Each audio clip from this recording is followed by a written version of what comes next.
Assalamualaikum warahmatullahi wabarakatuh. Innal hamdalillah nahmaduhu wa nasta'inuhu wa nastaghfiruh wa na'udzu billahi min syururi anfusina wa min sayyiati a'malina may yahdihillahu fala mudhillalah wa may yudlil fala hadiyalah.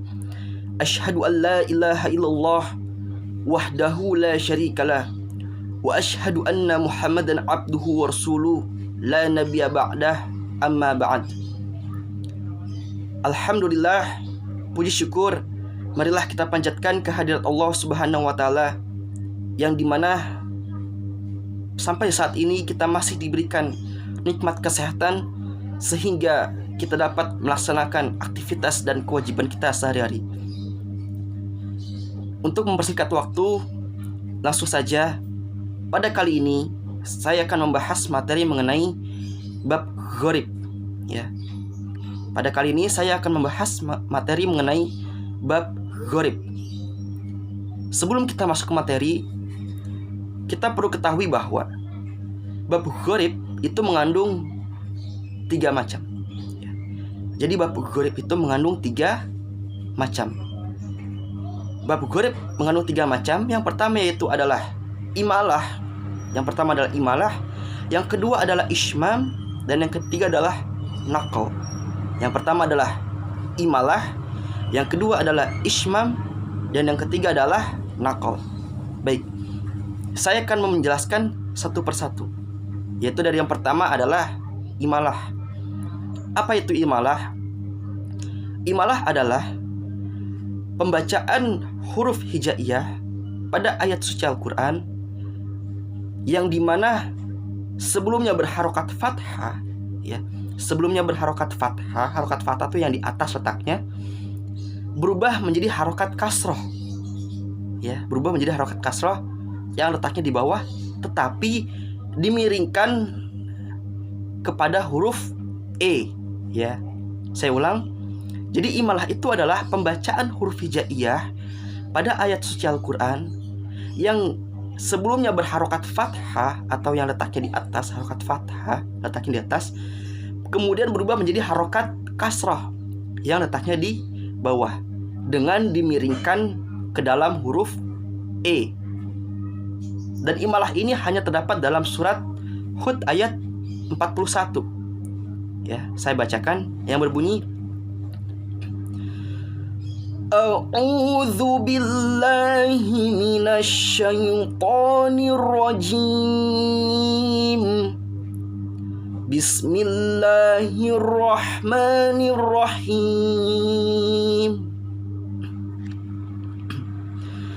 Wa qala rkabu fiha bismillahi majriha wa mursaha. Oke, ya. Nah, dalam surat Hud ayat 41 ini terdapat kata majroha, ya, majroha yang dimana roknya berharokat fathah letaknya di atas, kemudian berubah menjadi harokat kasroh yang letaknya di bawah, kemudian dimiringkan ke dalam huruf e.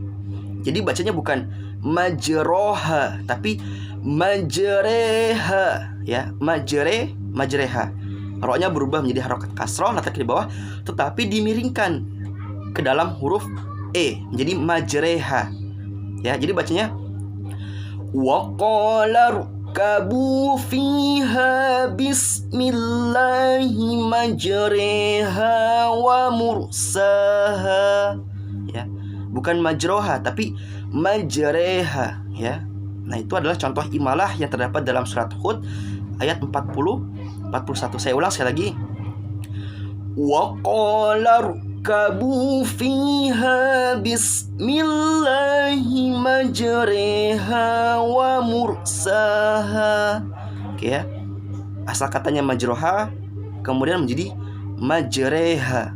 Itu adalah contoh imalah dalam surat Hud ayat 41. Kemudian kita masuk ke dalam jenis yang kedua, yaitu adalah bacaan ismam, ya. Apa itu ismam? Ismam adalah pembacaan huruf hijaiyah, ya, yang terdapat dalam ayat suci Al-Quran, ya, pembacaan huruf hijaiyah yang terdapat dalam ayat suci Al-Quran dengan menyembunyikan harokat dhammah, tetapi dengan isyarat bibir, ya, paham? Jadi ismam itu adalah pembacaan huruf hijaiyah yang terdapat dalam ayat suci Al-Quran dengan menyembunyikan, ya, harokat dhammah, tetapi dengan isyarat bibir. Jadi harokat dhammahnya itu disembunyikan, tetapi kita praktekkan dengan isyarat bibir, ya. Jadi bibir kita yang berperan di sini, yang bermain bibir kita, ya, malah menyembunyikan harokat dhammah, tetapi dengan isyarat bibir. Jadi bibir kita yang berperan di sini. Ismam itu terdapat dalam surat Yusuf ayat 11 yang berbunyi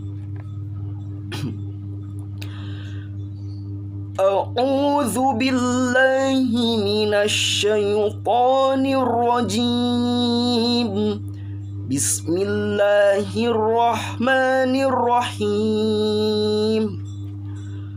Qalu ya abalana malaka la ta'manna ala Yusuf. Oke, saya ulang ya. Qalu ya abana malaka la ta'manna ala Yusuf, ya. Jadi perhatikan di kalimat la ta'manna, ya, la ta'manna. Di situ terdapat harokat fathah, semuanya harokat fathah, nggak ada harokat dhammah. Tetapi kita di sini kita menyembunyikan harokat dhammah, tetapi dengan isyarat bibir. Jadi bibir kita yang bermain. Jadi bacanya la ta'manna, ya, manna. Jadi bibir kita tuh dimonyongkan, ya, dimonyongkan seolah-olah kita membaca huruf hijaiyah yang berharokat dhammah, ya. Saya ulang. Jadi baca seperti ini. Qalu ya abana malaka la ta'manna ala Yusuf wa inna lahu lanasihun. Oke, ya. Yang tadinya asal katanya la ta'manna, kemudian berubah jadi la ta'manna, ya. Jadi bibir kita dimonyongkan seolah-olah kita membaca huruf hijaiyah berharokat dhammah. Itu adalah contoh imalah yang terdapat dalam surat Yusuf ayat 11. Kemudian yang terakhir, yang ketiga, yaitu contoh dari naqal, ya. Apa itu naqal? Naqal adalah pembacaan huruf hijaiyah yang terdapat dalam ayat suci Al-Quran, ya, yang dimana harokatnya ini, ya, berpindah tempat, ya, dari satu huruf ke huruf yang lainnya, ya, dari satu huruf ke huruf yang lainnya, ya. Harokatnya itu berpindah tempat dari satu huruf ke huruf yang lainnya. Nah, naqal ini hanya terdapat dalam surat Al-Hujurat ayat 11, ya, ayat 11 yang berbunyi Bismillahirrahmanirrahim. Wala tanabazu bil alqabi bi'sal ism, ya. Perhatikan kalimat bi'sal ismu, ya. Bi'sal ismu itu harokat kasrah, ya, harokat kasrah. Tetapi naqal itu, ya, harokatnya itu berpindah dari huruf yang satu ke huruf yang lainnya. Yang tadinya bacanya bi'sal ismu kemudian berubah menjadi bi'sal lismu, ya. Asal katanya bi'sal ismu berubah menjadi bi'sal lismu. Jadi baca gimana? Wala tanabazu bil alqabi bi'sal lismul fusuqa ba'dal iman. Oke, ya. Saya ulang. Asal katanya bi'sal ismu berubah menjadi bi'sal lismu. Saya ulang.